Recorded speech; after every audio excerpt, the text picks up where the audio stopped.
on veut réaliser un histogramme. Alors, un histogramme, c'est un graphique qui va permettre de représenter des valeurs que l'on a regroupées par classe. Donc ici, j'ai pris un tableau où j'ai des tailles, les effectifs, alors j'ai mis les fréquences en nombre décimal, j'ai mis les fréquences en pourcentage, on verra après pourquoi.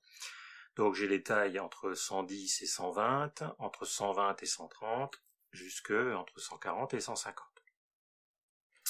Donc, on veut réaliser un diagramme, c'est un diagramme en rectangle.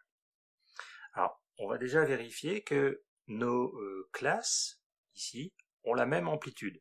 Alors, ce qui est le cas, puisque si on regarde bien la première classe, on a une amplitude de 10. Ici, on a 10 cm d'écart.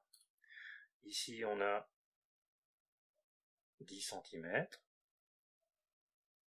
10 cm, et ainsi de suite. Voilà. On va retrouver le même vocabulaire que l'on utilise habituellement sur les graphiques, c'est-à-dire deux axes, avec l'axe des abscisses et l'axe des ordonnées. En abscisse, on va mettre la valeur que l'on veut représenter, donc ici c'est la taille, donc en abscisse on va mettre la taille, donc ici elle est en centimètres, et en ordonnée on va mettre ce que l'on veut représenter sur le diagramme. Alors on choisit soit l'effectif, soit la fréquence en décimale, soit la fréquence en pourcentage. Il faut savoir qu'on choisisse n'importe lequel des trois, à la fin on va avoir un graphique qui aura la même forme. Après, ça peut dépendre de l'échelle que l'on va prendre, la taille, mais on aura la même répartition sur le graphique. Il est là l'intérêt du graphique, c'est de voir comment se répartissent les valeurs que l'on a dans notre tableau ou dans notre liste. Donc,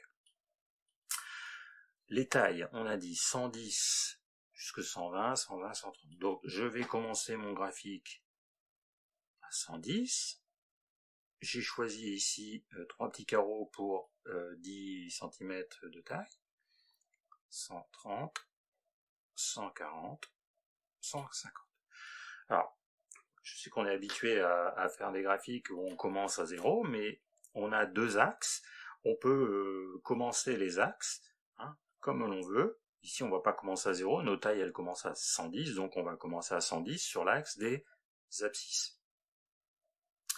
Par contre, sur l'axe des ordonnées, alors moi je vais travailler ici avec les effectifs, je vais graduer, donc il va falloir que je place les valeurs 1, 4, 3 et 2, donc je vais graduer de 0, et même chose, j'ai pris 3 petits carreaux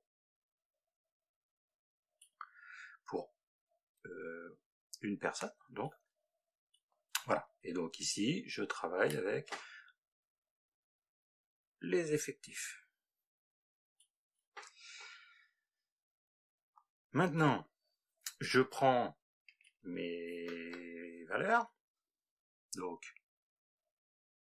pour les personnes qui mesurent entre 110 et 120 cm, j'ai une personne. Effectif, c'est 1. Donc du coup, je vais avoir un rectangle qui grimpe jusque 1. Et ce rectangle, il prend entre 110 et 120.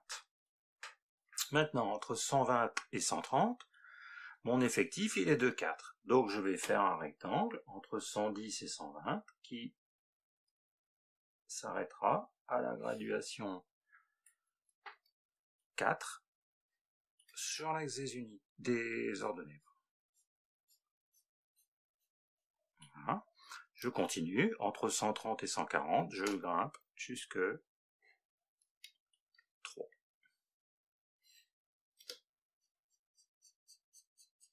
est entre 140 et 150,